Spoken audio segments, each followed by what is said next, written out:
Apocalypse की इस तबाही में हर कोई भागने की कोशिश में फंसा हुआ है, और जहां दूसरे लोग रिसोर्सेज के लिए परेशान हैं, वहीं मैं 100 बैरल्स गैसोलीन डाल देता हूं और पल भर में दुनिया धमाके के साथ फट जाती है। हर कोई कमेंट कर रहा है, सब इसे नाइंसाफी कहकर रो रहे हैं, उनकी बोतलें खाली हैं, और इधर आप हिसाब लगा रहे हैं कि उनके पास जीने के लिए अब सिर्फ कुछ ही घंटे बचे हैं।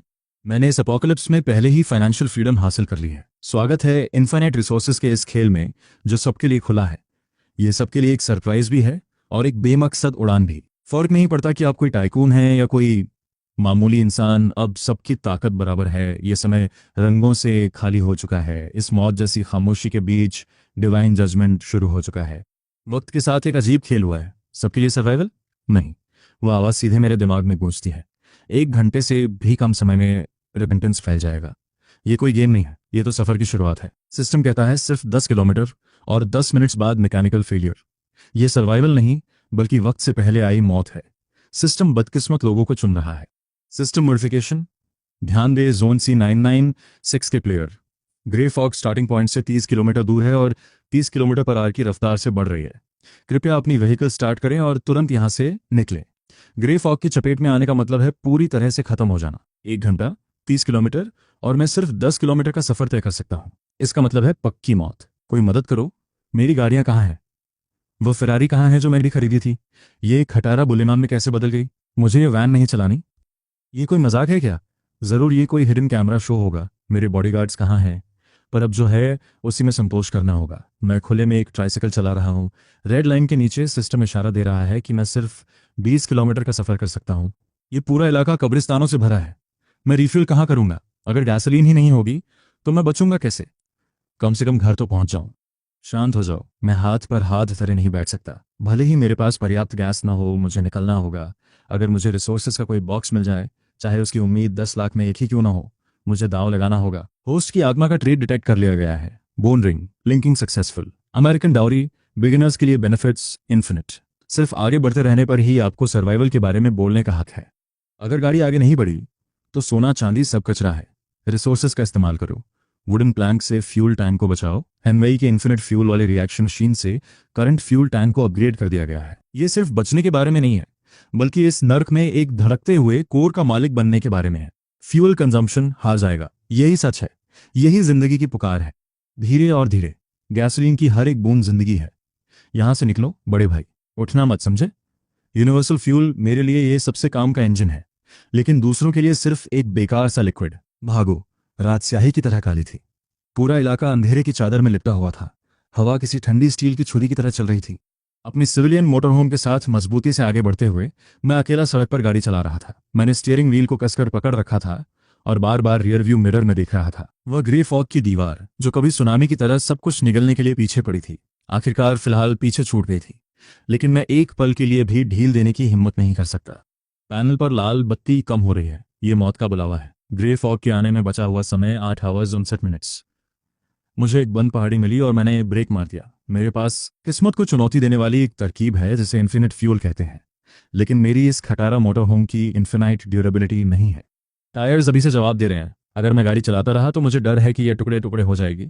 अपने चारों तरफ देखते हुए ये छोटा कैबिन और मेरी पूरी दुनिया अब दम घोंट रही है। 2 मीटर चौड़ा एक लिविंग रूम, एक साधारण सी फोल्डिंग टेबल और एक सीधा सोफा जिस पर करवट लेना भी मुश्किल है। अगर मैं किसी सभ्य समाज में होता तो ये किसी झुग्गी झोपड़ी जैसा होता। घटिया है, लेकिन इस अपोकलिप्स में यही मेरी इकलौती संपत्ति है। ठीक उसी पल दुनिया का रंग बदल गया। आसमान को चीरती हुई एक तीखी और दिल दहला देने वाली चीख सुनाई दी, जैसे हजारों परेशान आत्माएं गुजर रही हों।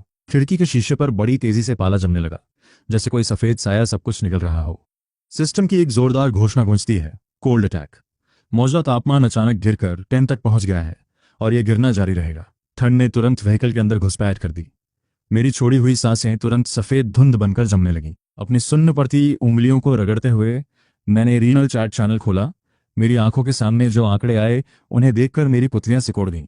सर्वाइवर्स की संख्या 7,000 और 1,248।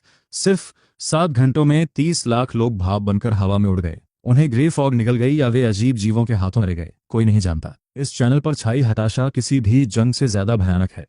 इतनी ठंड है, मेरे पैरों में अब कोई जान नहीं बची। कोई मुझे बचा सकता है? मैं मरना नहीं चाहता। इन शब्दों के पीछे आत्माएं मौत की लकीर पर संघर्ष कर रही हैं। आज की इस जमी हुई रात में फ्यूल अब सिर्फ फ्यूल नहीं, बल्कि शरीर की गर्मी है। यही किस्मत है। ये एक ऐसा रास्ता है जिसका कोई अंत नहीं। हीटिंग चालू करने का मतलब है फ्यूल खर्च करना, और फिर मैं कल भाग नहीं पाऊंगा। ग्रे फॉग मुझे अपनी चपेट में ले लेगी। हीटिंग चालू ना करना मतलब फ्यूल बचाना, लेकिन फिर मैं आज रात जमकर बर्फ की मूरत बन जाऊंगा। मैंने फ्यूल गेज की तरफ एक नजर डाली, जो हमेशा की तरह मैक्सिमम पर अटका हुआ है। अंदर से हिम्मत की एक लहर उठती है, एक बेमिसाल गुरूर और सुरक्षा का एहसास। बंद गली, वह तो आम इंसानों के लिए होती है। बिना झिझके मैंने हाथ बढ़ाया और हीटिंग को मैक्सिमम पर सेट कर दिया। एयर आउटलेट से एक भारी गूंज सुनाई दी और गर्मी की लहरें किसी पिंजरे से भागे जंगली जानवर की तरह बाहर आने लगी। पल भर में उस छोटे से कैबिन में गर्मी भर गई।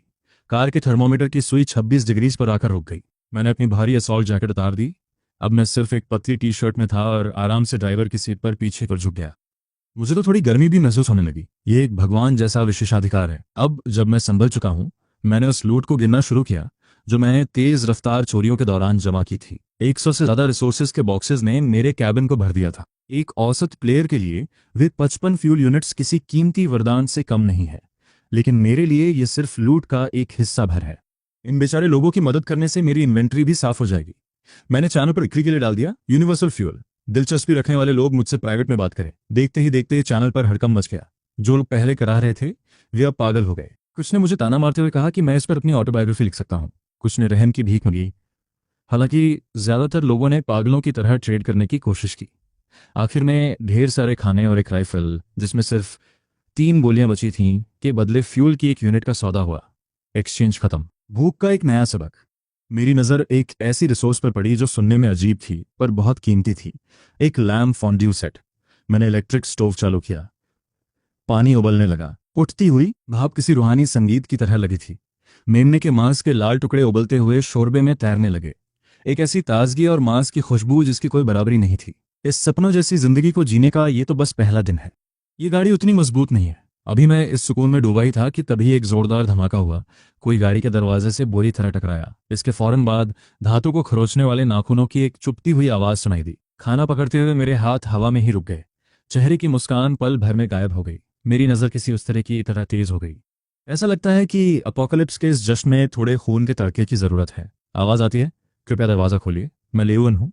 खिड़की के बाहर लियोन नाम की वह औरत जमी हुई जमीन पर घुटनों के बल बैठी थी और पागलों की तरह दरवाजा पीट रही थी। वह अपनी खूबसूरती दिखाने की कोशिश कर रही थी, जिस पर उसे बड़ा नाज था, लेकिन उससे 2 किलोमीटर पीछे बर्फ की धूल उड़ाता हुआ एक धुंधला सा साया नजदीक आ रहा था। वह खून की महक से खिंचा चला आ रहा एक फुर्तीला ज़ॉम्बी था।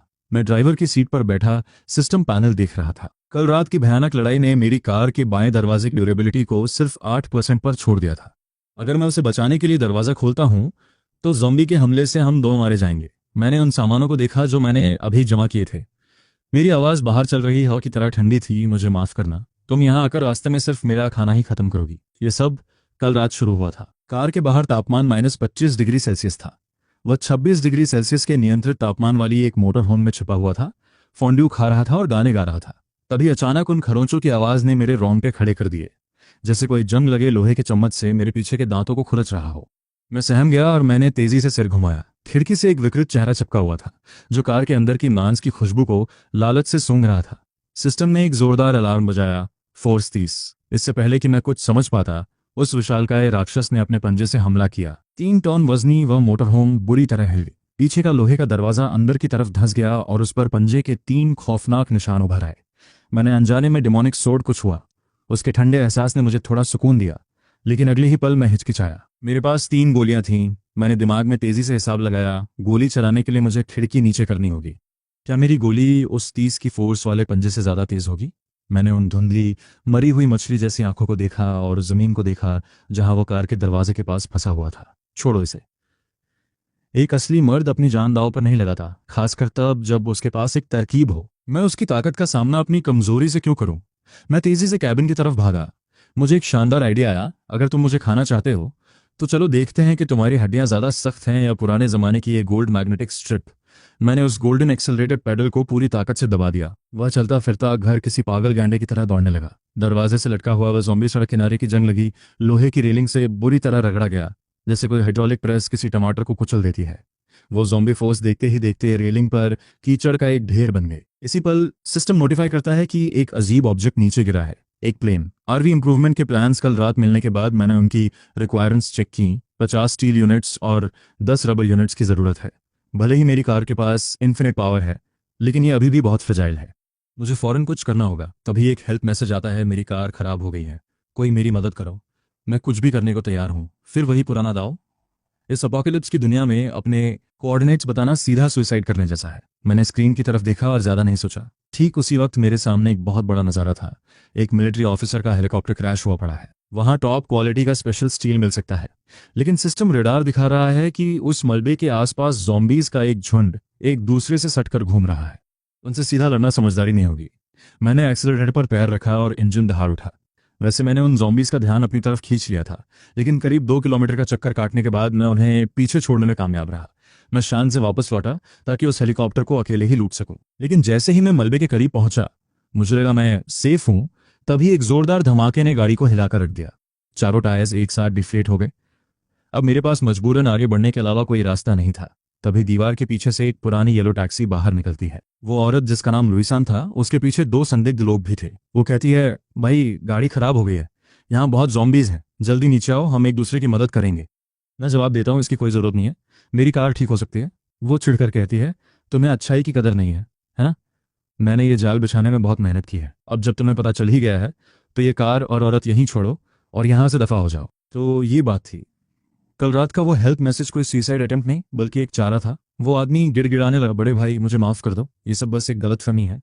मैं उससे पूछता हूँ, एक गलतफहमी? जब तुम सड़क पर कीले बिछा रहे थे, तब तुमने क्यों नहीं कहा कि ये गलतफहमी है? ये काफ़ी मज़ेदार है। वो औरत कहती है, मेरा नाम लिसुआन है, कल रात चैनल पर मदद मैंने ही मांगी थी। इन्होंने मुझे चारे की तरह इस्तेमाल किया। हमें बचा लो, मैं कुछ भी करूंगी।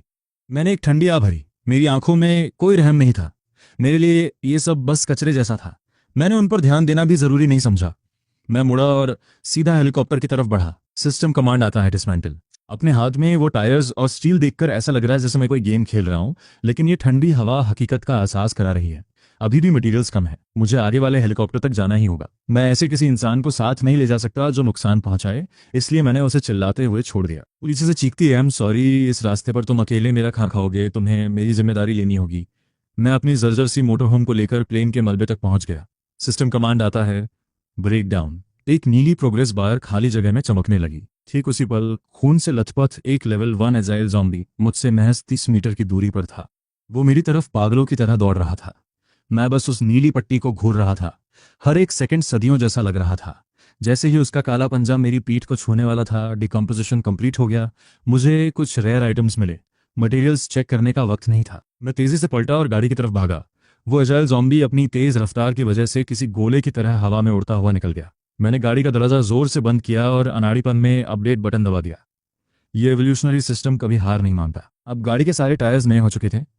मैं आराम से अपनी गर्म ड्राइवर सीट पर बैठा था और खिड़की के बाहर वो जंगली ज़ॉम्बी पागलों की तरह दरवाजे को खुरच रहा था। अब बहुत हुआ। मैंने गाड़ी को तेजी से रिवर्स गियर में डाला। मैंने स्टीयरिंग व्हील को पूरा घुमाया और एक्सेलरेटर पर पैर रख दिया। वो 10 TON का स्टील बीस्ट एक लट्टू की तरह घुमा। वो किसी भारी हथौड़े की तरह फिसला और तरबूज की तरह उसे कुचल दिया। वो अजाइल ज़ॉम्बी मोटर होम और एक बड़ी चट्टान के बीच फंसकर कीमे में तब्दील हो गया।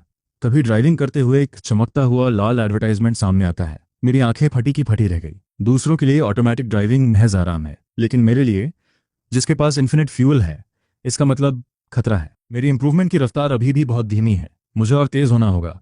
सामने वाले रिसोर्स बॉक्सेस शायद उस जाओ तियांबा ने लूट लिए होंगे। दूसरों का छोड़ा हुआ माल उठाना नहीं। जब रिसोर्स बॉक्स नहीं है तो मैं मॉन्स्टर्स का शिकार करूंगा। मैंने एक्सेलरेटर पूरा दबा दिया।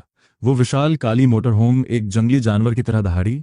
अब शिकार का वक्त आ गया है। 10 TON का स्टील बीस्ट कुदरत को तहस नहस कर रहा है।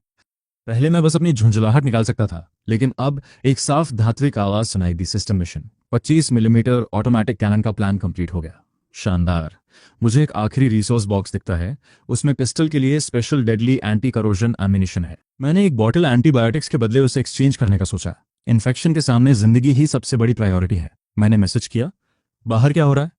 एक छोटा सा जख्मी जानलेवा इन्फेक्शन दे सकता है। ये तुम्हारी दूसरी जिंदगी है, इसकी कीमत चुकाओ। वो जवाब देता है, 30 गोलियां, एक भी कम नहीं। मैं कहता हूं, तुम एक बेईमान सौदागर हो। वो कहता है, ठीक है 15 गोलियां, लेकिन मैं तुम्हें एक अबैंडन्ड आर्म्स फैक्ट्री और स्पेशल स्टील की लोकेशन की S क्लास जानकारी दे सकता हूँ। स्पेशल स्टील, यही तो मेरी गाड़ी को लेवल 3 तक ले जाने के लिए सबसे ज़रूरी मटेरियल है। मैंने डील पक्की कर ली। वो अबैंडन्ड आर्म्स फैक्ट्री सुनने में एक बड़ी मुसीबत लग रही है, लेकिन 25 मिलीमीटर ऑटोमेटिक कैनन के लिए मुझे मौत के मुंह में तो उतरना ही होगा। दवाइयों के बदले मैं अपनी सारी जमा पूंजी खाली कर दी है। वो फैक्ट्री ज़ॉम्बीज से भरी पड़ी है। वो सच में मुझे बिना किसी लिहाज के लूट रहा है। लो, कोका कोला एंजॉय करो। मैं एम्यूनिशन के लिए वापस जा रहा हूँ। उस गुमनाम आर्म्स फैक्ट्री के पास पहुंचकर मैं सोचता हूँ, रुको, वो बेईमान सौदागर, वहां मर मत जाना। अचानक एक और मैसेज आता है, क्या तुम पागल हो?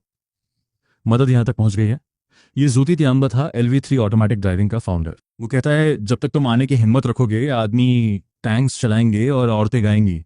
अगर ब्रदर BA का साथ दोगे तो सबके लिए बियर और ग्रिल्ड मीट होगा। कितना घटिया है। कुछ औरतें कहती हैं, बहनों हमें अपनी गरिमा बनाए रखनी है, हम किसी पर निर्भर नहीं रहेंगे। चलो उस रेगिस्तान में मिलकर धमाका करते हैं। बड़ा रेगिस्तान, बेहतरीन काम। अजय, जंगली लोग अपनी मुट्ठियों का इस्तेमाल करते हैं जबकि समझदार लोग आग और हथियारों पर भरोसा करते हैं। अपनी रसद और सोना लेकर मुझे ढूंढने आओ, समझे? ये सब बस इस कैनन की पहुंच में है। ये प्रोटेक्शन फी देने से मना करने का नतीजा है। हमने काफी समय से स्टॉक नहीं भरा है। वो गिल्ड क्या चीज है, बेकार है, जिस पर उनकी नजर है वो छुप नहीं पाएगा। जोयांबा के पास ऑटोमेटिक ड्राइविंग है। इविल वुल्फ गिल्ड ने प्लेयर्स का शिकार करना शुरू कर दिया है। आयरन स्पैरो गिल्ड तकनीक पर कब्जा कर रही है। ये गिल्ड सारे रिसोर्सेज हड़प रही हैं। मुकाबला अब और भी मुश्किल होता जाएगा। खुद को निवाले बनने से बचाने के लिए मुझे उनसे कहीं ज्यादा ताकतवर बनना होगा। ये चारों बड़ी गिल्ड्स मुसीबत है। तीसरे दिन एक काली स्टील मोटरहोम उजाड़ हाईवे पर दौड़ रही थी। ये दुनिया बहुत बड़ी है। सिस्टम डिस्क्रिप्शन के मुताबिक इस इलाके को मोर ज़ॉम्बी कहा जाता है। लिनोई को महसूस होता है कि ये जगह चीन के शिजान प्रांत के निर्जन इलाकों जैसी है, ठंडी, सूखी और बंजर। रास्ते में उसे कई ऐसे व्हीकल्स मिले जो लेवल 2 तक अपग्रेड हो चुके थे। वहां टैक्सीज थीं, वैन्स थीं, बसेस थीं और यहाँ तक कि ऊपर हेलीकॉप्टर्स भी उड़ रहे थे। जो लोग तीसरे दिन तक बच पाए हैं उनकी गाड़ियां वाकई मजबूत हैं। जिनके पास साइकिल, स्कूटर या व्हीलचेयर थी वो अब दूसरों के मोहताज हैं, वरना इस माहौल में उनका बचना नामुमकिन है। एरिया 996 के सर्वाइवर्स सिर्फ 2 दिन गुजरे हैं और यहाँ के 70% लोग अपनी जान गंवा चुके हैं। पीछे से ग्रे फॉग अभी भी बढ़ रही है, जिसका मतलब है कि कोई भी प्लेयर ज्यादा देर तक एक जगह नहीं रुक सकता। सबको बस आगे बढ़ते रहना है। लिनोई ने सिस्टम इंटरफेस पर नजर डाली। ग्रे फॉग के आने में बचा हुआ वक्त 2:35। उसकी रफ्तार और गाड़ी की करंट स्पीड देख उसने एक ठंडी कोका कोला की बोतल खोली। एक ही घूंट में उसे खत्म करने के बाद वो अपनी गाड़ी की ताकत पर भरोसा करता है। इसके टायर्स कभी नहीं घिसते और फ्यूल इंजन इन्फिनिट है। ये सड़क की हालत की परवाह नहीं करता, चाहे कांच के टुकड़े हों या गड्ढे, ये बस उन्हें कुचलता हुआ निकल जाता है। गाड़ी का ढांचा बस हल्का सा हिलता है और रुकावटें धूल में मिल जाती हैं, लेकिन इतना काफी नहीं है। मोटरहोम को अभी और इंप्रूव करने की जरूरत है। कुछ प्लेयर्स पहले ही LV3 तक पहुंच चुके हैं, जिससे उसे खतरा महसूस होने लगा है। लिनोई एक गहरी सांस छोड़ता है और अपना पर्सनल पैनल खोलता है। नाम लिनोई, race human, healthy state region 90, spirit C। अगर रीजन 30 से कम हुआ तो सुसाइड के ख्याल आएंगे, 20 से कम हुआ तो मतिभ्रम होगा और 10 से कम पर इंसान पागल हो जाएगा। स्पिरिट नन, जो एक आम वयस्क का औसत है। स्पिरिट जितनी ज्यादा होगी रीजन को उतना ही संभाला जा सकेगा। एंड्योरेंस, फोर्स, स्पीड, डिफेंस सब सामान्य। कल उसने पूरे दिन में करीब 200 ज़ॉम्बीज मारे थे। ज़ॉम्बीज को मारने पर हमेशा कुछ गिरता है। उनमें यूनिवर्सल फ्यूल के मिलने की उम्मीद सबसे ज्यादा होती है। उसके बाद खाना और मेडिकेशंस मिलने के चांसेस सबसे कम होते हैं। दवाइयाँ बहुत कीमती हैं। फिलहाल लिनोई के पास 3 तरह की चीज़ें हैं, 2 बोतल एंटीबायोटिक्स, एंटीपायरेटिक्स और पेट दर्द की दवा।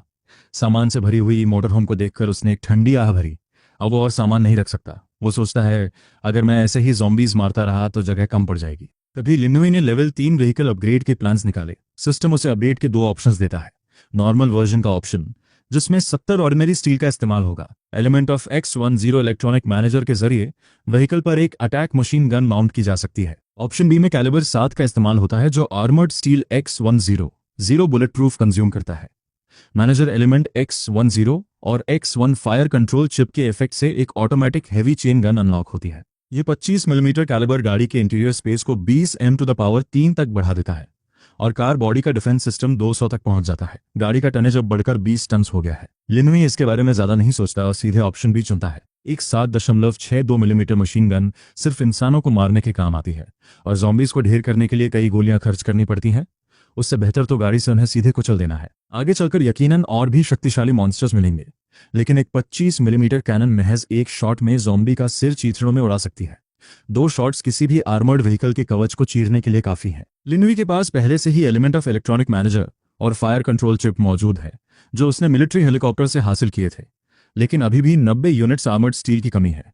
लिनोई के माथे पर हल्की शिकन आ जाती है। इस तरह का स्टील सिर्फ मिलिट्री व्हीकल्स, ट्रक्स या एयर व्हीकल्स को डिसमेंटल करके ही हासिल किया जा सकता है। ज्यादातर प्लेयर्स की गाड़ियां इतने हाई क्वालिटी मटेरियल से नहीं बनी है कि उनसे ऐसा सामान मिल सके।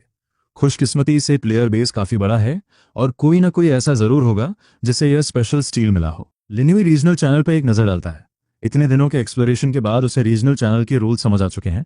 एक इंसान दिन में 10 मैसेजेस पब्लिश कर सकता है।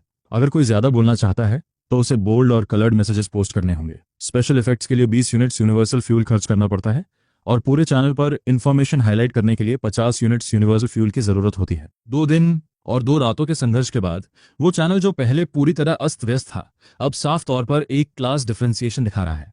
अब फीचर्ड मैसेजेस में प्लेयर्स की मदद की गुहार नहीं, बल्कि बड़े गुटों के रिक्रूटमेंट ऑर्डर्स दिखाई दे रहे हैं। अलायंस हेजमोनिक नेता जाओटियानमा, जो सर्वर का पहला गिल्ड है, लोगों की भर्ती कर रहा है। वो कहता है कि वो LV3 पे पहुंच चुका है और ऑटोमेटिक ड्राइविंग अनलॉक कर ली है। वो उन प्लेयर्स को न्योता दे रहा है जिनके पास हैवी टैंक्स, हेलीकॉप्टर्स और रॉकेट्स हैं। वो बदले में फ्यूल और खूबसूरत स्लेव्स देने का वादा करते हैं। उनका लक्ष्य पहला मोबाइल सिटी बनाना है। वो सिर्फ एलिट्स को चुन रहे हैं और कमजोरों के लिए वहां कोई जगह नहीं है। दूसरी तरफ पिंक सोसाइटी नाम का गिल्ड सिर्फ महिला प्लेयर्स को भर्ती कर रहा है। उनका मानना है कि मर्दों पर भरोसा नहीं किया जा सकता और खुद को मजबूत करना ही इस अंत के समय में इकलौता ईडन है।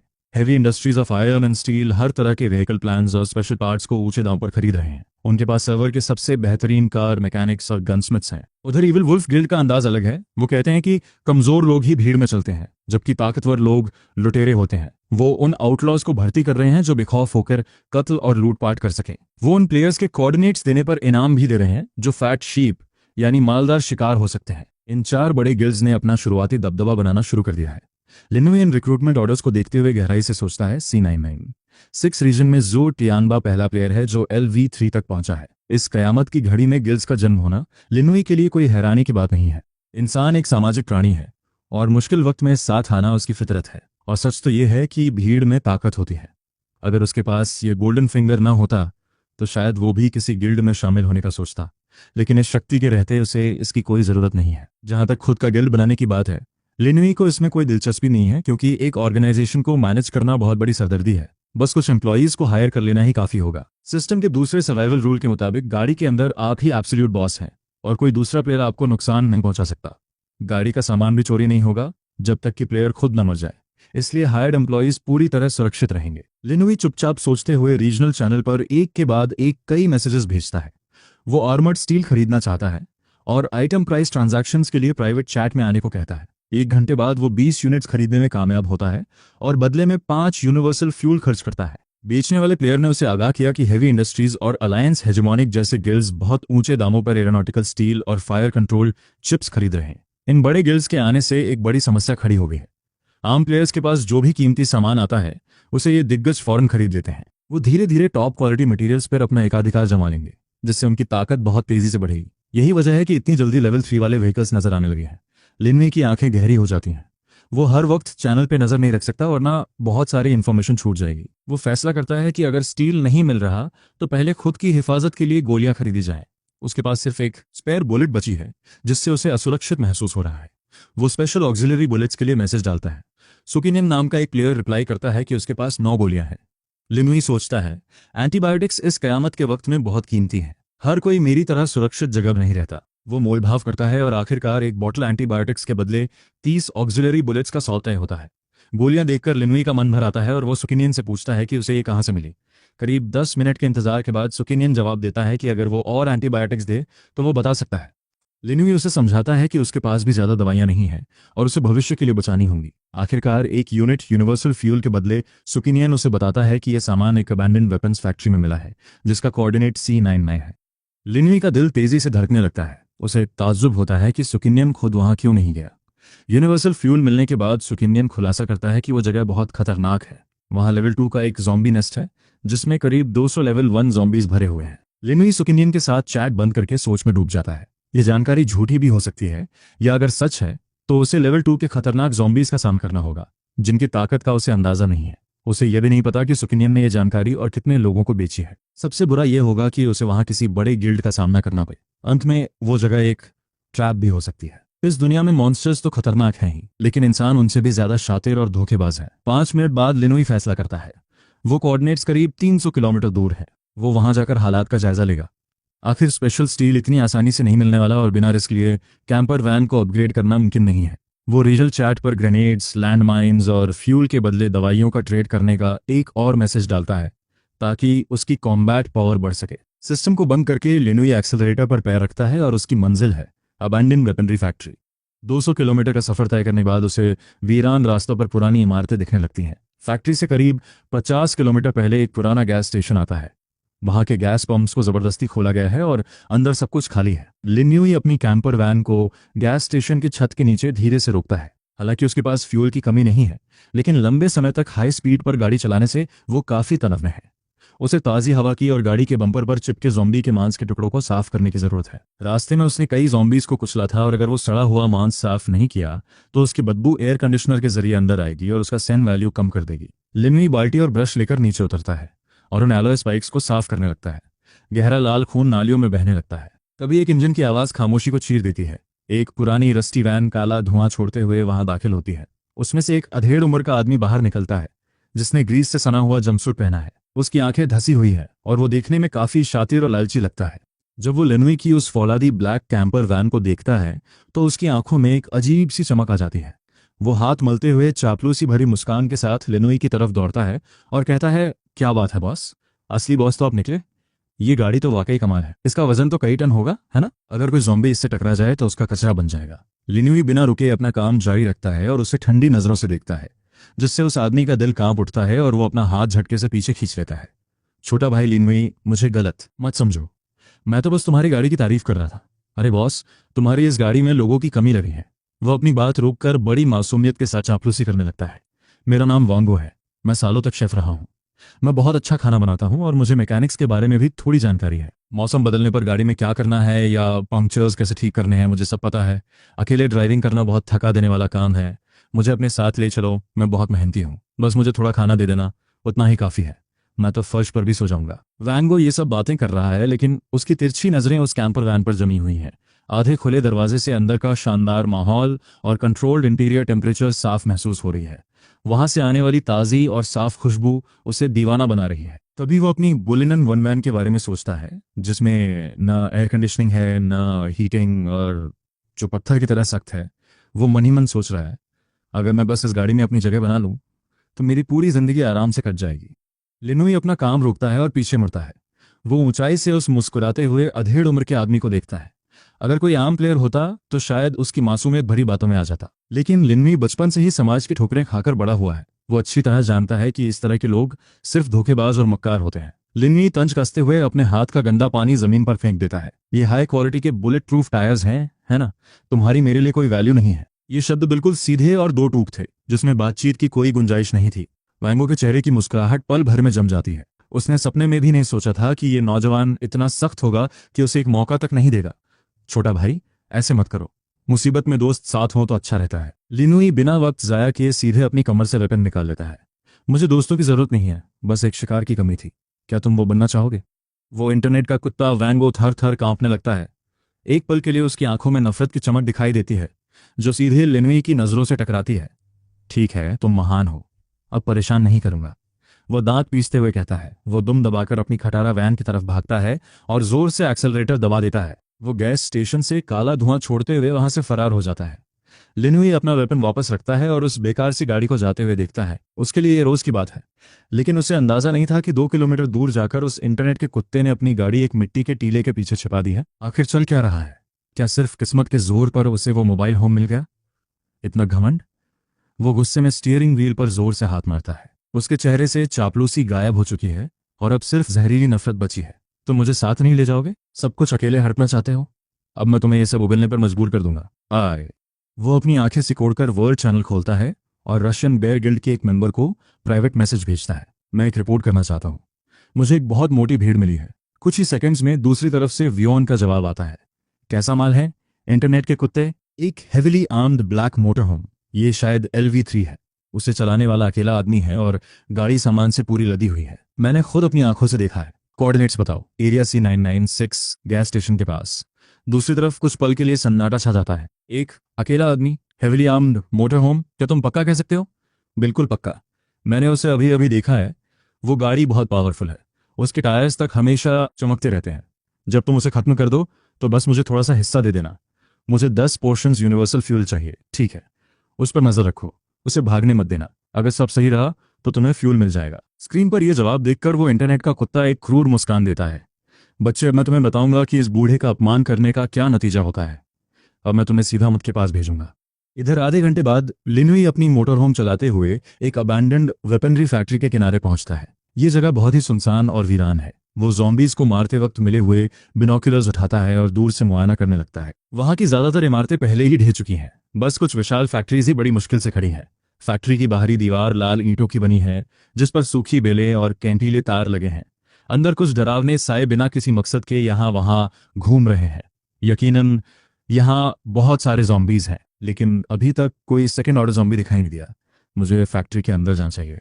इसी बीच जैसे ही लिनुई आगे बढ़ने का सोचता है, अचानक रियर व्यू मिरर में उसे धूल का गुबार दिखाई देता है। इंजनों का शोर तेजी से गूंजने लगता है। लिनुई की आंखें सिकुड़ जाती हैं और वो तेजी से पीछे देखता है। 8 मॉडिफाइड ऑफ रोड मोटरसाइकिल्स एक भारी पिकअप ट्रक के पीछे से निकलती हैं और उसे चारों तरफ से घेर लेती हैं। ये किसी पागल कुत्तों के झुंड की तरह रास्ता ब्लॉक कर देती हैं।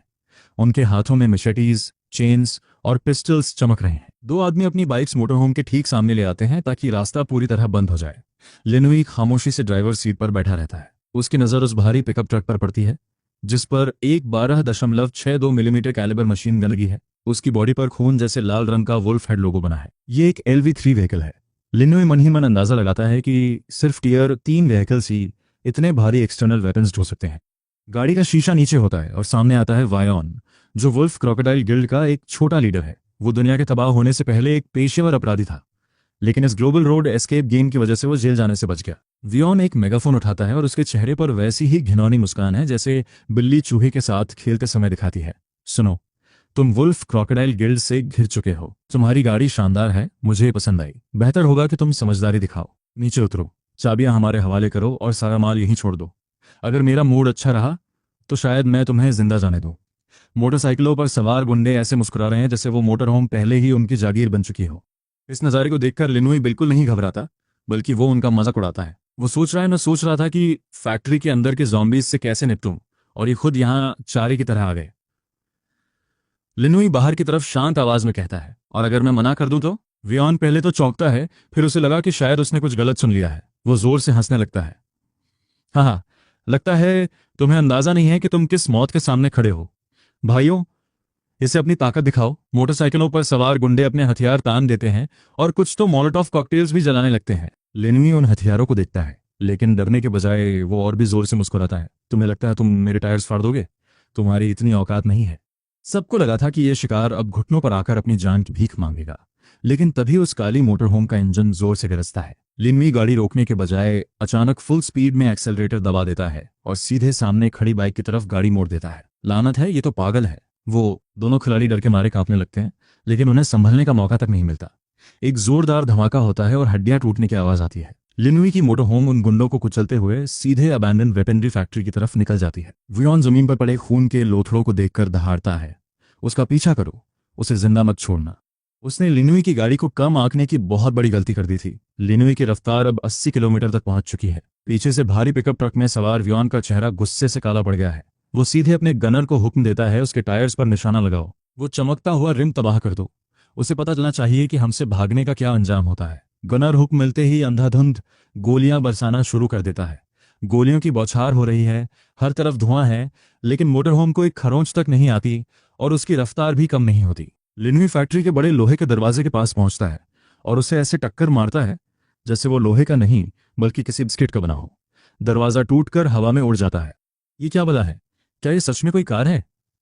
वियोन का लालच अब जुनून में बदल चुका है। भाइयों, अंदर घुसो, वो भाग नहीं सकता। वुल्फ क्रोकोडाइल गिल्ड के गुंडे शिकार की गंध पाकर पागलों की तरह पीछे लग जाते हैं, लेकिन जैसे ही वो फैक्ट्री के अंदर घुसते हैं, उनके सामने एक खौफनाक नजारा होता है। वहां दर्जनों ज़ॉम्बीज शोर सुनकर एक साथ उनकी तरफ मुड़ते हैं। लानत है, यहां तो पहले से ही शैतान मौजूद है। एक खिलाड़ी चिल्लाता है, लेकिन इससे पहले कि वो अपनी बंदूक चला पाता, फुर्तीले ज़ॉम्बीज उसे दबोच लेते हैं। उसकी चीखें पूरे फैक्ट्री हॉल में गूंज उठती हैं। वियोन का चेहरा डर और गुस्से से भर जाता है। उसने हमारे लिए जाल बिछाया था। अब उसे लिनुई की गाड़ी कहीं नहीं दिख रही थी। वो और उसके आदमी चारों तरफ से भूखे ज़ॉम्बी से घिर चुके थे। वियोन ठंडी आह भरते हुए खुद को दिलासा देता है, ये तो बस लेवल 1 के ज़ॉम्बीज हैं, ये मुझे कैसे रोक पाएंगे? ये मेरे लिए बस एक एक्सपीरियंस पैकेज की तरह है। नर की गहराइयों से गूंजती एक भयानक दहाड़ सुनाई देती है। इसके तुरंत बाद उसने उस सुनसान आइस फैक्ट्री वर्कशॉप को पीछे छोड़ दिया। ज़ोंबीज की दूसरी और फिर तीसरी चिंगाड़ ये उन भूखे ज़ोंबीज का पागलपन था जो काफी देर से ताजे मांस की गंध सूंघ रहे थे।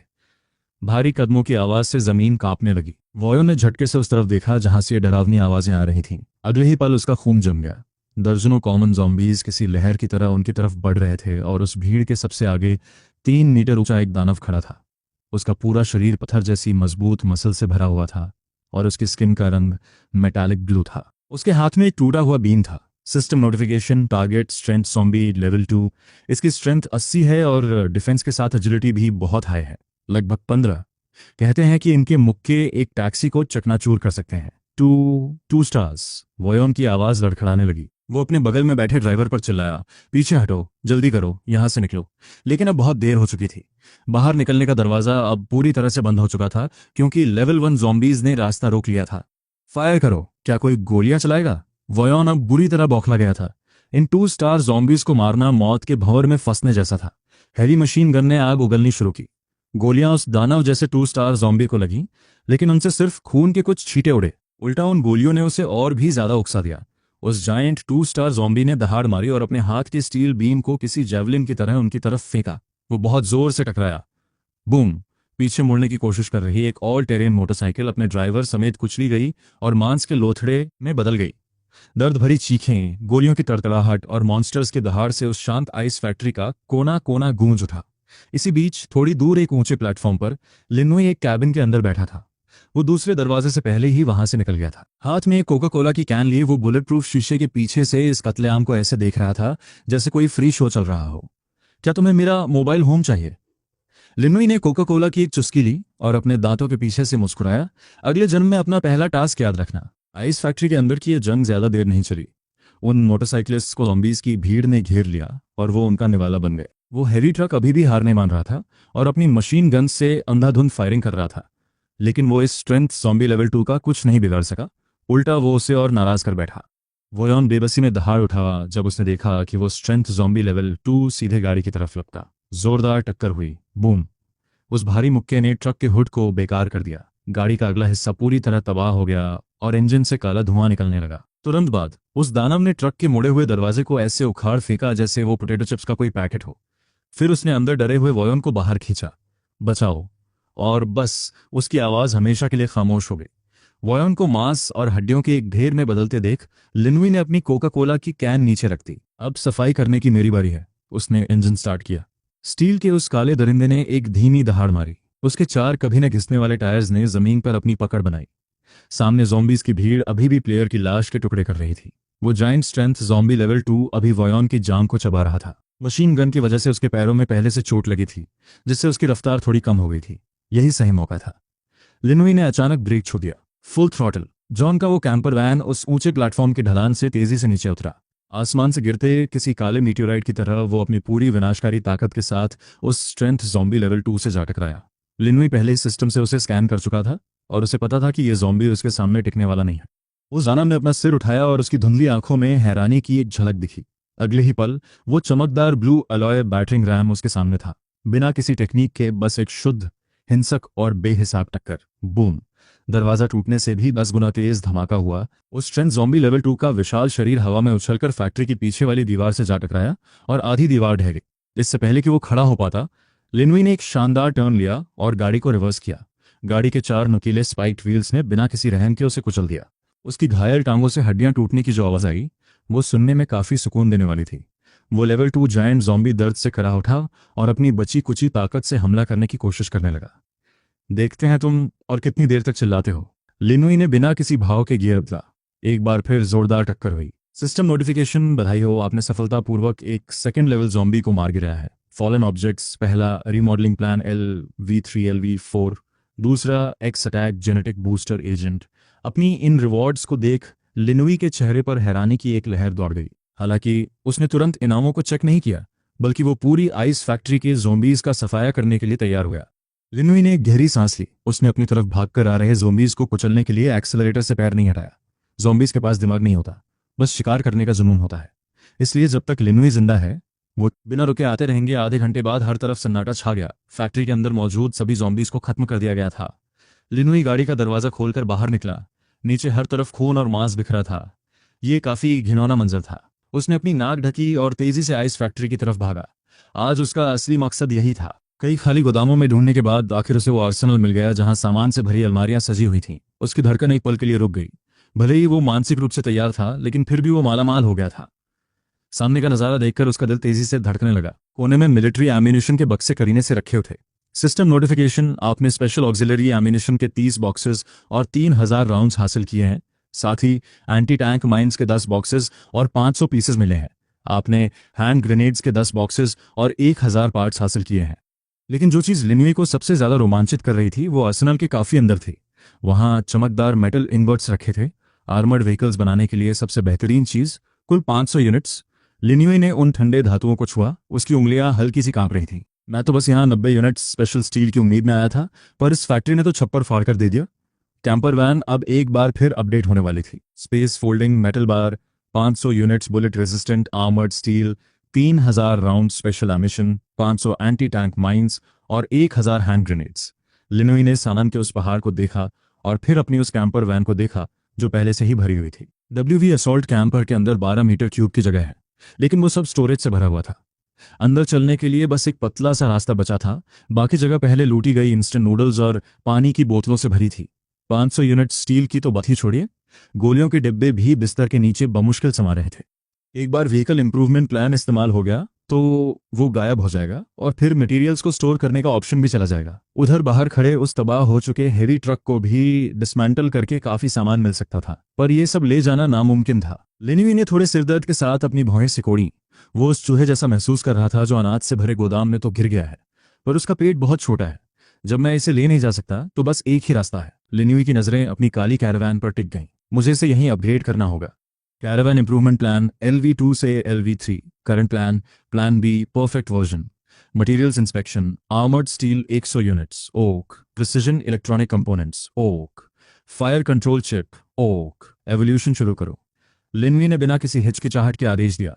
अचानक चारों तरफ वही जानी पहचानी डार्क गोल्ड रोशनी फैल गई, लेकिन इस बार इसमें खून जैसा लाल रंग भी घुला हुआ था। ये किसी जंगी मशीन का रंग था। गोदाम में रखे वो हाई क्वालिटी स्टील इंगट्स जैसे किसी जादू से खिंचे चले आए। वो पिघली हुई धातु की एक लहर बनकर गाड़ी की बॉडी पर बरसने लगे। धातुओं के आपस में जुड़ने और बढ़ने की डरावनी आवाजें आने लगी।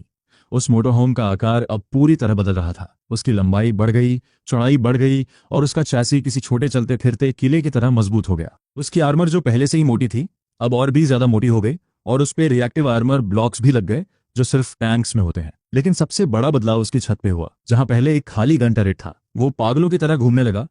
रोबोटिक आर्म्स बाहर निकली और आर्मर प्लेट्स अपनी जगह पर फिट होने लगी। आखिर में 1-2 मीटर लंबी और 25 मिलीमीटर कैलिबर की काली कैनन धीरे धीरे ऊपर उठी। ये एक हैवी चेन गन थी। अब ये वो पुरानी मशीन गन नहीं थी जिसे चलाने के लिए किसी को बाहर से निकालना पड़े, बल्कि ये रडार कंट्रोल फायर वाली एक पूरी तरह ऑटोमेटिक मशीन थी जिसे अंदर से ही कंट्रोल किया जा सकता था। ये साक्षात मौत की मशीन थी। 10 मिनट बाद वो चमक गायब हो गई। गोदाम के बीचों बीच एक विशाल और डरावनी चीज खड़ी थी जिससे ठंडी लहरें निकल रही थी। सिस्टम नोटिफिकेशन, व्हीकल एवोल्यूशन सफल रहा। Mobile home level 3। Physical defence में अब बड़ा बदलाव आया है। अब एक आम RPG के लिए भी इसे भेदना मुश्किल है। Tonnage 20 tons, space 20 metre cube और इसकी ड्यूरेबिलिटी अब बेमिसाल है। External weapon M33 zero giant chain gun 25 millimetre calibre.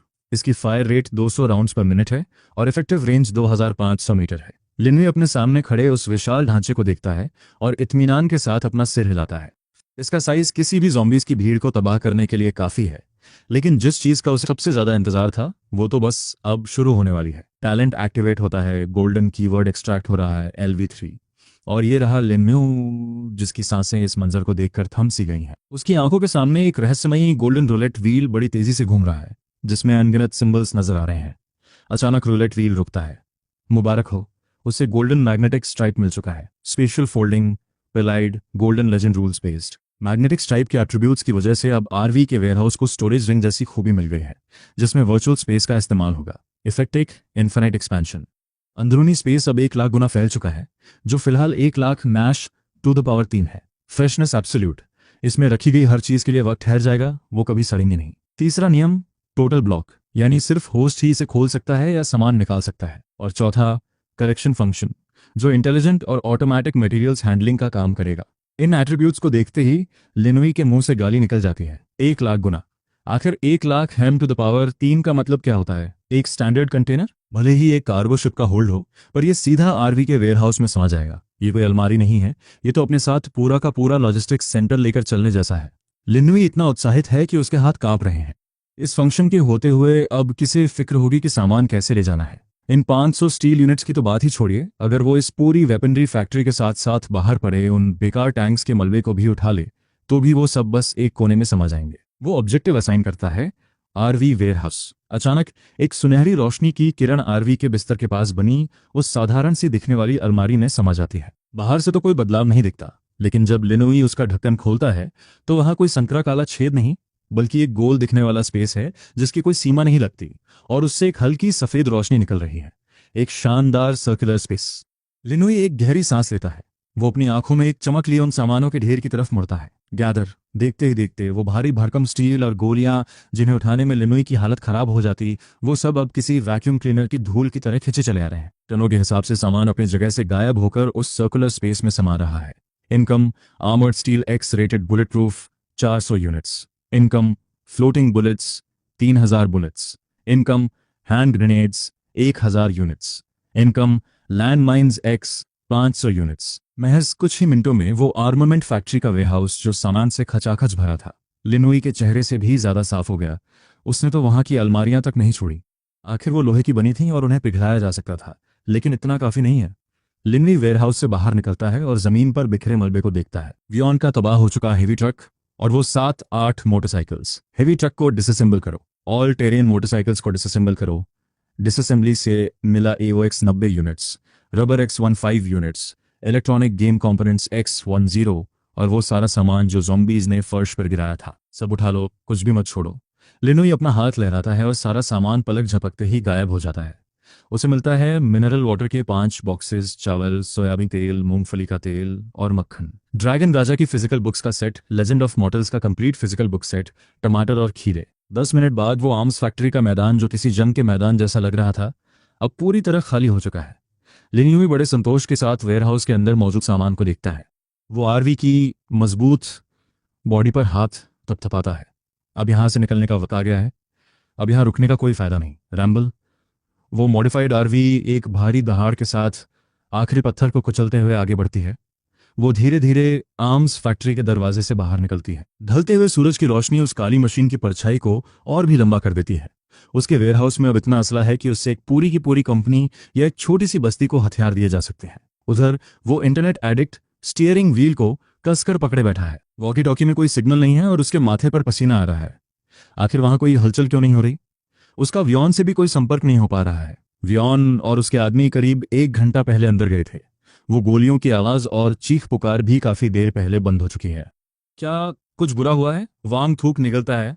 वो बहुत घबराया हुआ है। शुरू में उसने सोचा था कि जब वियॉन उस एहसान फरामोश शख्स को मार देगा तो वो अंदर जाकर अपना हिस्सा ले लेगा। आखिर कोऑर्डिनेट्स तो उसी ने दिए थे। वियॉन ने उसे 10 यूनिट्स यूनिवर्सल फ्यूल देने का वादा किया था। अगर वायॉन उसे धोखा देता है तो वो ग्रुप में सबको बता देगा कि वुल्फ गिल्ड वाले कितने बड़े धोखेबाज हैं।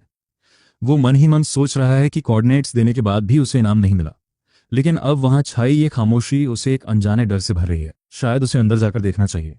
अभी वो कशमकश में ही था कि तभी धूम धूम धूम एक ताकतवर और भारी इंजन की आवाज उस फैक्ट्री के दरवाजे से बाहर आती है। वॉन्ग फौरन अपने बाइनोकुलर्स उठाता है। अगले ही पल उसके हाथ से बाइनोकुलर्स एक भारी आवाज के साथ जमीन पर गिर जाते हैं। ढलते सूरज की रोशनी में काले स्टील का एक विशाल दैत्य बाहर निकल रहा है, जो पहले से कहीं ज्यादा बड़ा और खौफनाक लग रहा है। उसकी मोटी तोप सूरज की रोशनी में चमक रही है, जिससे एक बर्फीली और डरावनी रोशनी निकल रही है। इस गाड़ी के पीछे न तो वियॉन का ट्रक है और न ही लोबो गिल्ड के उन गुंडों की मोटरसाइकिल्स। वहां कुछ भी नहीं बचा, सब खत्म हो गया। वांग की टांगें कांपने लगती हैं। कोई भी बेवकूफ अंदाजा लगा सकता था कि क्या हुआ होगा। वियॉन और उसके आदमी मिटा दिए गए हैं। उसे भागना होगा, बस किसी भी तरह यहां से निकलना होगा। कांपते हाथों से वांग अपनी वैन स्टार्ट करता है, जिससे काला धुआं निकल रहा है, और वहां से भागने के लिए गाड़ी मोड़ता है। लेकिन ठीक उसी पल उस काली मशीन का टर्रेट घूमता है। बिना किसी फालतू हरकत के उस तोप का काला सुराख मौत की आंख की तरह उसकी तरफ मुड़ जाता है। कई 100 मीटर की दूरी से उसने पूरी सटीकता के साथ ट्रक पर निशाना साध लिया है। गाड़ी के अंदर लिनोई अपनी हाई टेक ड्राइवर सीट पर बैठा है। उसके सामने एक होलोग्राफिक स्क्रीन चमक रही है और एक लाल रंग का क्रॉस शेप्ड साइट उस बुलियान 1 की तरफ इशारा कर रहा है।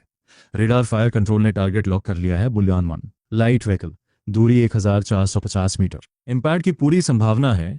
लिनोई ठंडे दिल से स्क्रीन पर भागने की कोशिश कर रही उस छोटी सी वैन को देखता है और सोचता है, हाँ, मुझे पता था, ये तुम ही थे। आखिर मैं व्योम की गिल्ड के निशाने पर कैसे आया, अब समझ में आया। वो कहता है, ठीक है, मैं इस नए टर्रेट की ताकत आजमाने के लिए तुम्हारा ही इस्तेमाल करूंगा। उसकी उंगली धीरे से उस लाल बटन को छूती है। बिना किसी हिचकिचाहट और बिना किसी रहम के वो फ्यूल टैंक को निशान बनाकर फायर करता है। एक जोरदार धमाका होता है। गाड़ी की बॉडी बस थोड़ी सी हिलती है। 25 मिलीमीटर की एक आर्मर पियर्सिंग बुलेट हवा को चीरती हुई बिजली की रफ्तार से आगे बढ़ती है। 1000 मीटर से भी ज्यादा दूर वांग पागलों की तरह एक्सेलरेटर दबा रहा है और बड़बड़ा रहा है, मुझे मत मारो, मुझे मत मारो। अगले ही पल बूम, उसकी आंखों के सामने एक विशाल आग का गोला फटता है। इस दुनिया में उसकी ये आखिरी याद थी। वो पूरी गाड़ी टुकड़ों में बिखर गई, जैसे बंजर जमीन पर मौत का कोई फूल खिला हो। लिनोई स्क्रीन पर उस जलते हुए गोले को देखता है और उसके चेहरे पर एक हल्की सी मुस्कान आ जाती है। उन खून से सने ज़ॉम्बीज को देखकर जो तनाव उसे हुआ था, वो अब कम हो रहा है। एक शॉट, एक जान, क्या ताकत है, क्या सटीकता है। वाकई इतने सारे मटेरियल जाया नहीं गए। वो रुकता नहीं है और ना ही अपनी रफ्तार धीमी करता है। अपनी मोटर होम चलाते हुए वो सीधा उस जलते हुए मलबे के ऊपर से गुजर जाता है। वो 26 डिग्री सेल्सियस के सुहावने तापमान और धीमे संगीत के बीच सड़क पर आगे बढ़ रहा है। लिनोई ठंडी सोडा की एक कैन खोलता है और रीजनल सिस्टम पैनल चेक करता है। इस वक्त ग्लो चैनल पर हर तरफ चीख पुकार और दुख भरा माहौल है। कोई पानी मांग रहा है तो किसी की गाड़ी के टायर किसी म्यूटेंट जानवर ने फाड़ दिए हैं और वो मौत के करीब है। कोई डॉक्टर ढूंढ रहा है क्योंकि उसे इन्फेक्शन और तेज बुखार है। लिनोई इन जानकारियों को देखते हुए अपना सिर हिलाता है। यही है कयामत की हकीकत। भूख, ठंड, बीमारी और राक्षस। ज्यादातर लोग अब भी जिंदा रहने के लिए तड़प रहे हैं, जबकि वो एक बख्तरबंद किले में बैठकर ये सोच रहा है कि इन ढेरों सामानों का क्या किया जाए। अचानक कुछ खास रिवॉर्ड्स पर उसकी नजर पड़ती है। बाथियन अलायंस हर तरह के जेनेटिक सीरम्स के लिए बड़ी कीमत देने को तैयार है। स्ट्रॉन्ग कोवर्जन वाले अवेकन प्लेयर्स और खास तौर पर महिलाओं को भर्ती कर रहे हैं। मिस्ट्री शॉपर को 30 यूनिट्स यूनिवर्सल फ्यूल और जेनेटिक अटैक एजेंट की तलाश है। Genetic agent? लिनोई की भौहें तन जाती हैं। ऐसा लगता है कि कुछ एलीट प्लेयर्स ने इस दुनिया के जादुई और रहस्यमयी पहलू को समझ लिया है। सिर्फ हथियारों के भरोसे रहना काफी नहीं है। इंसान की अपनी कमजोरी ही उसकी सबसे बड़ी दुश्मन है। यही वजह है कि ये बड़े खिलाड़ी पागलों की तरह जेनेटिक एजेंट्स खरीद रहे हैं। लिनी अपनी जेब से एक बोतल निकालता है जो उसे एक सेकंड लेवल ज़ॉम्बी से मिली थी। Genetic agent attack. Test tube में एक हल्का नीला लिक्विड धीरे धीरे बह रहा है, जिससे एक जादुई चमक निकल रही है। इसका नाम है जीन ऑफ स्ट्रोक। ये एक रेयर क्वालिटी का एक्स्ट्रॉर्डिनरी ऑब्जेक्ट है। ये शरीर की पूरी बनावट को सुधार देता है और ताकत बढ़ाता है। वो सुई को अपने हाथ की मांसपेशियों में चुभो देता है। लिक्विड का वो बर्फीला बहाव उसकी रगों में समा जाता है, लेकिन तुरंत ही वो ठंडक लावा जैसी गर्मी में बदल जाती है। लिनियोई अपने दांत भींच लेता है और उसके माथे की नसें उभर आती हैं। एक ऐसा दर्द जो हड्डियों की गूदे तक महसूस हो रहा है, जैसे उसके शरीर की हर सेल को तोड़ा जा रहा हो और फिर से बनाया जा रहा हो। ये तेज दर्द पूरे 5 मिनट तक चलता है। जब दर्द शांत होता है तो उसकी जगह एक ऐसी फुर्ती और ताकत ले लेती है जो उसने पहले कभी महसूस नहीं की थी। लिनी झटके से अपनी आंखें खोलता है। उसका शरीर, जो कभी दुबला पतला था, अब भले ही पहलवानों जैसा न हुआ हो, पर उसके शरीर की हर लकीर अब बहुत ताकतवर और फौलादी हो चुकी है। कॉम्बैट असेसमेंट, शारीरिक क्षमता अब एक ट्रेन्ड सोल्जर के बराबर है। लिनवी एक गहरी सांस लेता है और महसूस करता है कि वो अब अकेले ही 5 इंसानों पर भारी पड़ सकता है। भले ही वो अभी पूरी तरह ज़ॉम्बीज का मुकाबला न कर पाए, पर जेनेटिक ड्रग की कुछ और डोजेस के बाद वो पक्का तैयार हो जाएगा। इसी सोच के साथ वो रीजनल चैट चैनल में जेनेटिक ड्रग्स ढूंढने लगता है, और तभी अचानक नोटिफिकेशंस की आवाज की एक बाढ़ सी आ जाती है। वह कोई मामूली ज़ॉम्बी नहीं था और न ही कोई साधारण प्लेयर, बल्कि रेड और डार्क सिग्नल का एक बहुत बड़ा स्रोत था। लिंगवी तुरंत अपने बिनोकुलर्स उठाता है और दूर क्षितिज की ओर देखने लगता है। वहां उसे एक चौंकाने वाला नजारा दिखता है। ऊसर जमीन के उस पार किलोमीटर दूर एक मेन बैटल टैंक खड़ा था, जिस पर कैमोफ्लैज पेंट लगा हुआ था। यह एक असली हैवी मिलिट्री व्हीकल था जो अब सड़क के किनारे खड़ा था और उसके टर्रेट से काला धुआं निकल रहा था। उस टैंक के चारों तरफ भाले की तरह सफेद और नुकीली 2 बोनी स्पाइन्स उसकी आर्मर में गहराई तक धसी हुई थी, जिनमें से कुछ तो सीधे अंदर तक घुस गई थीं। उन बोनी स्पाइन्स के दूसरे सिरे पर एक अजीब और बड़ा पतला क्रीचर था, जो किसी एलियन की तरह सफेद बोनी प्लेट से ढका हुआ था। वह एक विशाल चट्टान पर बैठा हुआ बड़ी बेरुखी से उस टैंक को देख रहा था। अचानक एक सिस्टम नोटिफिकेशन गूंजती है। चेतावनी, एक नए क्रीचर से सामना हुआ है। नाम व्हाइट थॉर्न। लेवल 3 की पुष्टि हो चुकी है। यह लेवल 3 या उससे ऊपर का मॉन्स्टर था। सिस्टम इसके एट्रीब्यूट्स या स्किल्स की जानकारी नहीं देता, खिलाड़ियों को खुद इसके बारे में पता लगाना होगा। लिंगवी की पुतलियां ये देखकर थोड़ी सिकुड़ जाती हैं। वह खुद की तरफ देखता है। उसके लेवल 3 मोटर होम की रियर आर्मर की डिफेंस 200 थी। फिर वह छत के भीतरी दरवाजे की ओर देखता है, जहां अभी अभी एक नई 25 मिलीमीटर ऑटोमेटिक कैनन इंस्टॉल की गई थी। वह अपने मन में एक कड़ा फैसला लेता है और सोचता है, इस व्हाइट थॉर्न की जांच करके इसे खत्म करने का यही सही मौका है। एक लेवल 3 मॉन्स्टर को मारने का रिवॉर्ड बहुत शानदार होना चाहिए। लिंगवी तेजी से स्टीयरिंग व्हील घुमाता है और वह आर्म्ड ब्लैक फोर्ट्रेस मुख्य सड़क से हटकर उस व्हाइट थॉर्न की तरफ मुड़ जाती है। उसकी इंस्टिंक्ट उसे ठीक वैसी जगह रुकने पर मजबूर करती है जहां से ऑटोमेटिक कैनन अपना काम शुरू कर सके और एक लेवल 3 मॉन्स्टर के पहले कत्लेआम का गाह बन सके। जब वह उस व्हाइट हॉर्न से करीब 2000 मीटर की दूरी पर था, तभी लिंगवी ने ब्रेक्स लगा दिए। एमिंग स्क्रीन के जरिए उसे उस क्रीचर की पूरी तस्वीर साफ दिखाई दे रही थी, जो किसी युद्ध में लड़ रहे योद्धा जैसा लग रहा था। उस एलियन क्रीचर के शरीर पर सफेद हड्डियों का कवच था, उसके हाथ पैर लंबे और ताकतवर थे और पीछे एक लंबी पूंछ लहरा रही थी। इस वक्त वह किसी बिल्ली की तरह चूहे के साथ खेल रहा था। वह बीच बीच में अपनी पूंछ से एक कांटा छोड़ता जो सीधा टैंक पर जाकर लगता और उससे धातु के टकराने की आवाज आती। उस टैंक का टरेट पूरी तरह जाम हो चुका था और उसकी ट्रांसमिशन मैकेनिज्म खराब होने के साथ साथ ट्रैक्स भी पूरी तरह टूट चुके थे। लिंगवी की उंगलियां बड़े ही शांत मगर पागलपन भरे अंदाज में फायर कंट्रोल को सहलाती हैं। वह खुद से कहता है, भले ही मेरे पास कोई स्टैटिस्टिक्स पैनल ना हो, मुझे फर्क नहीं पड़ता। जब तक इसके पास हेल्थ बार है और ये एक ऑर्गेनिक क्रीचर है, तब तक मेरी 25 मिलीमीटर ऑटोमेटिक कैनन के सामने इसकी कोई औकात नहीं। अगर एक शॉट से काम नहीं चला तो कुछ और आर्मर पियर्सिंग प्रोजेक्टाइल्स दाग दूंगा।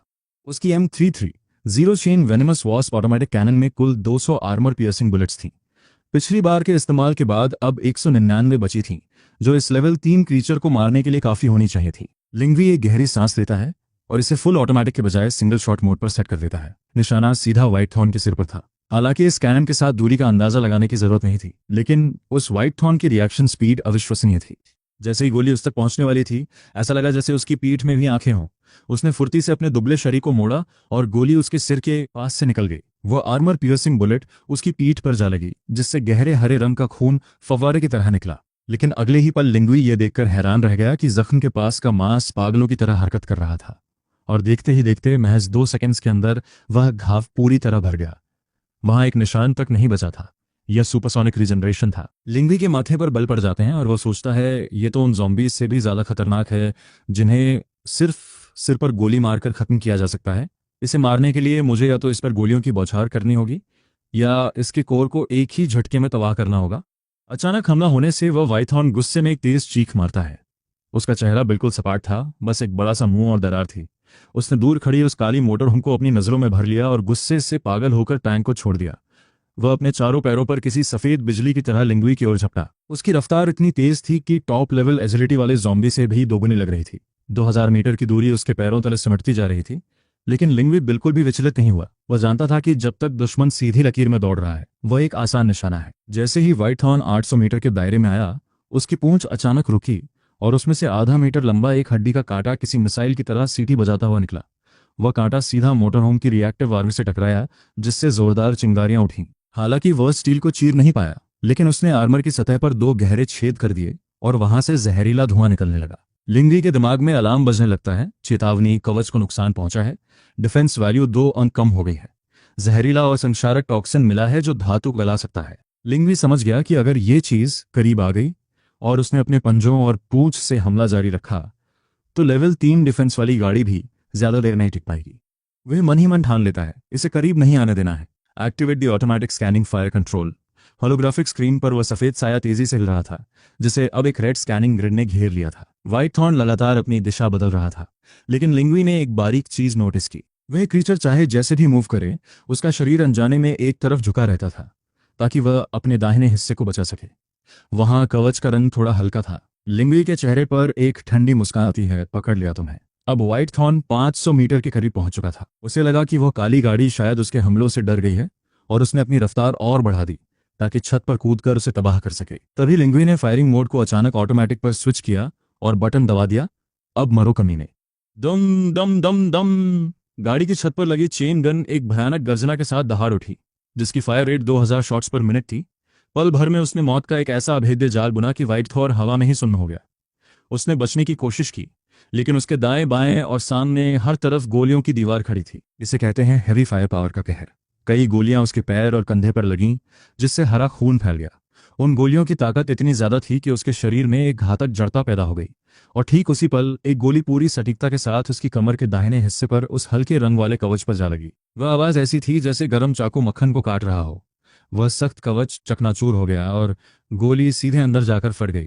वह दुबला पतला सफेद शरीर अचानक रुक गया और उसकी कमर बीच से फटकर दो हिस्सों में हो गई। हरे रंग के अंग और टूटी हुई हड्डियां बाहर निकल आईं। वह शरीर जो पहले बिजली की रफ्तार से दौड़ रहा था, अब किसी फटे हुए पुतले की तरह जमीन पर लुढ़कने लगा और अंत में एक चट्टान से जा टकराया। वह अब भी तड़प रहा था और अपने आधे शरीर के सहारे उठने की कोशिश कर रहा था। उसके घावों का मांस अब भी कटे हुए हिस्सों को जोड़ने के लिए छटपटा रहा था। लिंगवी कमेंट करता है, वाकई इसकी जान बहुत सख्त है लिंगी। और वो एक बार फिर फायर बटन दबा देता है। इस बार निशाना अचूक था और उसकी कमर का दाहिना हिस्सा पूरी तरह तबाह हो गया। तभी सिस्टम की आवाज गूंजती है, बधाई हो, आपने सफलतापूर्वक एक लेवल 3 वाइट स्पाइन एलियन को मार गिरा है। इनाम के तौर पर आपको 202 यूनिवर्सल बुलेट्स, एक एलीट पोर्शन ऑफ अटैक और एक पावरफुल एंटीबायोटिक मिली है जो किसी भी वायरल इन्फेक्शन को ठीक कर सकती है। खिलाड़ी लिंगवी ने लेवल 3 मॉन्स्टर की फर्स्ट डेथ का लक्ष्य हासिल कर लिया है। पूरे फ्रीक्वेंसी पर यह ऐलान गूंज उठता है और उसे एक डेफिनेटिव जेनेटिक सीरम मिलता है। क्षेत्रीय चैनल पर खलबली मच जाती है। जाउटियम्बा जो अभी लेवल 3 पर पहुंचा था और जिसने बैटियन अलायंस बनाया था, वो भी दंग रह गया।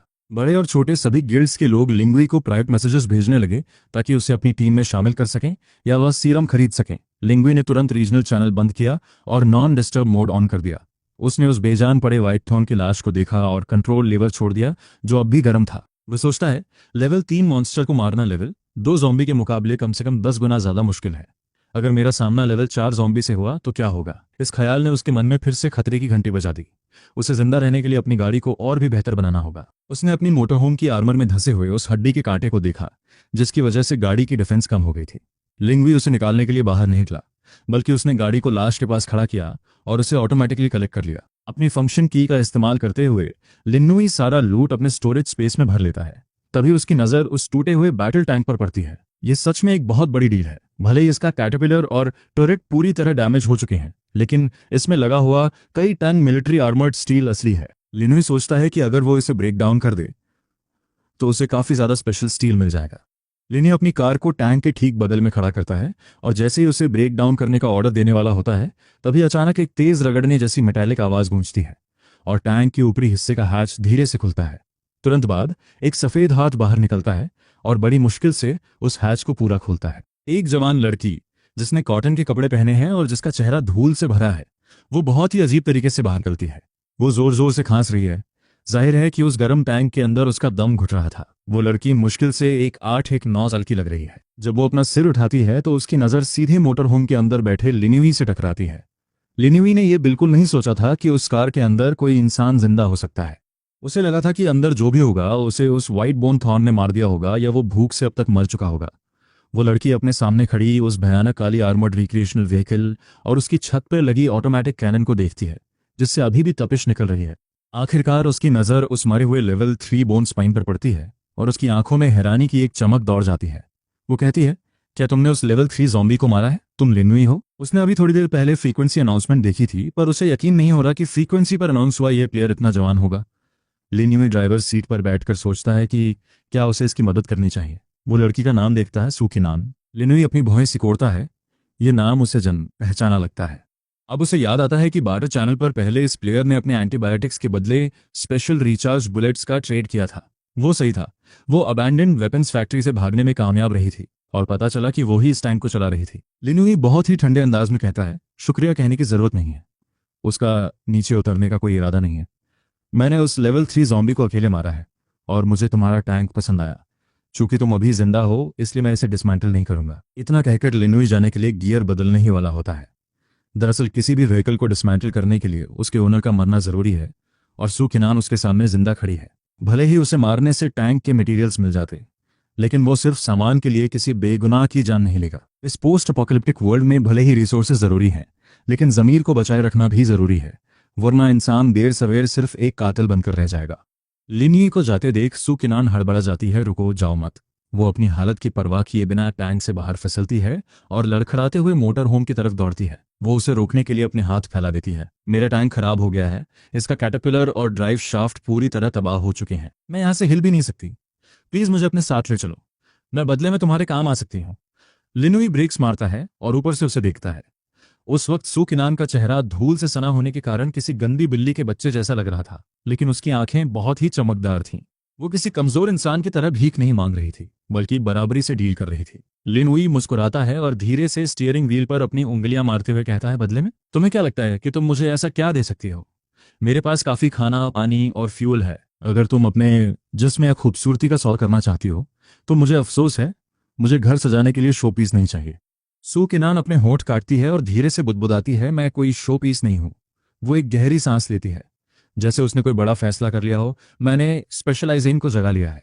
लिन्योई उस शब्द को दोहराता है, स्पेशलाइजेशन।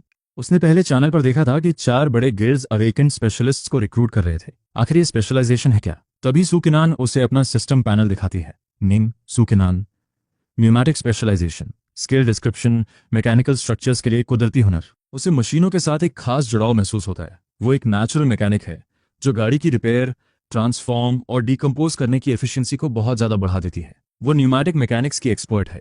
लिनुई की आंखों में आखिरकार थोड़ी हलचल दिखती है। वो सोचता है कि यह स्पेशलाइजेशन काफी दिलचस्प है। लिनुई को इंटरेस्टेड देखकर सू किनान तुरंत मौके का फायदा उठाती है। वो मोटर होम के अगले हिस्से को देखती है जहां बोन स्पाइक्स के निशान थे, और कहती है, तुम्हारे मोटर होम का डिफेंस डैमेज हो चुका है, मैं इसे ठीक कर सकती हूँ। सू किनान मोटर होम के सामने जाती है और उस गड्ढे की तरफ इशारा करती है जो व्हाइट टॉन के तेजाब से बना था। इस तरह का टॉक्सिन बहुत खतरनाक होता है। अगर इसे ठीक नहीं किया गया तो यह धीरे धीरे आर्मर के अंदर तक पहुंच जाएगा। ये प्लेट 3 दिनों में बेकार हो जाएगी। इतना कहते ही उसके हाथ में एक चमक आती है और एक टूल बॉक्स प्रकट होता है। वो एक रेंच और एक अनजान एरोसोल निकालती है और उस जगह छिड़क देती है। उस गड्ढे से जहां पहले हरा झाग निकल रहा था, अब सफेद धुआं निकलता है। वो जगह तुरंत सूख जाती है और रेंच से कुछ बार ठोकने के बाद उसमें फिर से धात्विक चमक आ जाती है। तभी एक अलर्ट आता है, व्हीकल का डिफेंस 100% रिस्टोर हो चुका है। लिनुई सिस्टम नोटिफिकेशन को देखता है और अंदर ही अंदर थोड़ा हैरान होता है। उसकी यह स्किल उन मामूली मैकेनिक से कहीं बेहतर है जो सिर्फ पेच कसना जानते हैं। जैसे जैसे आगे उसे और भी ताकतवर मॉन्स्टर्स मिलेंगे, गाड़ी का डैमेज होना आम बात हो जाएगी और उसे खुद गाड़ी ठीक करना नहीं आता। एक टॉप नॉच मैकेनिक का सपोर्ट क्लास के तौर पर साथ होना बुरा सौदा नहीं है। लिनुई सिर हिलाते हुए कहता है, हुनर तो है तुम्हारे पास। लेकिन वो तुरंत दरवाजा नहीं खोलता। इसके बजाय वो उस खराब टैंक की तरफ इशारा करता है, ये टैंक भी इनाम के तौर पर मुझे चाहिए। सू किनान एक ठंडी सांस लेती है, कोई बात नहीं, इसका कोर टूट चुका है पर मैं इसे ठीक कर सकती थी। पर लिनुई बिना देर किए टैंक को डिसमेंटल कर देता है, जिससे उसे 150 यूनिट स्पेशल स्टील और 30 इलेक्ट्रॉनिक कंपोनेंट्स मिलते हैं। तभी एक आवाज आती है, क्लिक। आर्मर्ड मोटर होम का भारी दरवाजा खुलता है। सू किनान पूरी तरह सुन्न पड़ जाती है, जैसे महज एक कदम में वो नर्क से स्वर्ग पहुंच गई हो। गाड़ी का दरवाजा बंद होते ही बाहर की ठंडी हवा और बदबू का नामो निशान मिट जाता है। उसे एक गर्म लहर महसूस होती है। ये अंदर का 26 डिग्रीज का आरामदायक तापमान था। हवा में अब खून की वो जी मिचलाने वाली बदबू नहीं थी जो बाहर किसी कसाई खाने जैसी लग रही थी। आज का मिशन पहले से भी ज्यादा डेंजरस है। इस वीडियो पर हमें चाहिए पूरे 3 के लाइक्स। अगर आपको यह स्टोरी सच में एंटरटेन कर रही है, अगर हर एपिसोड के बाद आपका हाइप नेक्स्ट लेवल पर चला जाता है, तो अभी लाइक बटन पर अटैक करो और इस टारगेट को पूरा करके दिखाओ। आपका हर एक लाइक इस सीरीज की ताकत बढ़ाता है और बताता है कि आप इस जर्नी के रियल सपोर्टर हो। चैनल को सब्सक्राइब कर बेल आइकन ऑन कर लो, क्योंकि आगे जो आने वाला है वो पहले से ज्यादा क्रेजी और अनएक्सपेक्टेड होने वाला है। एक भी एपिसोड मिस किया तो पूरी कहानी का गेम बदल जाएगा। और अब आता है आज का स्पेशल मिशन। हर इंसान इस वीडियो को 3 बार तक हाइप कर सकता है। मतलब आपके पास पूरे 3x3 हाइप पॉइंट्स हैं। तो अभी जाकर तीनों हाइप पॉइंट्स फुल कर दो, क्योंकि यही डिसाइड करेगा कि अगला एपिसोड कितने बड़े लेवल पर आएगा। हर एपिसोड के पीछे घंटों की मेहनत लगती है। कहानी को इस लेवल तक लाने में पूरा टाइम और एनर्जी जाती है। अगर आपका सपोर्ट इसी तरह फुल पावर में रहा तो ये सीरीज और भी ज्यादा इंटेंस और सिनेमैटिक होती जाएगी। लेकिन अगर रिस्पॉन्स डाउन गया तो हो सकता है आगे के एपिसोड सिर्फ मेंबर्स तक लिमिट हो जाए। तो अभी के अभी 3 के लाइक्स कंप्लीट करो, 3x3 हाइप पॉइंट्स फिनिश करो। लाइक, सब्सक्राइब और कमेंट में लिखो मिशन कंप्लीट, क्योंकि ये सिर्फ एक चैनल नहीं है, ये हमारी पूरी कम्युनिटी की ताकत है।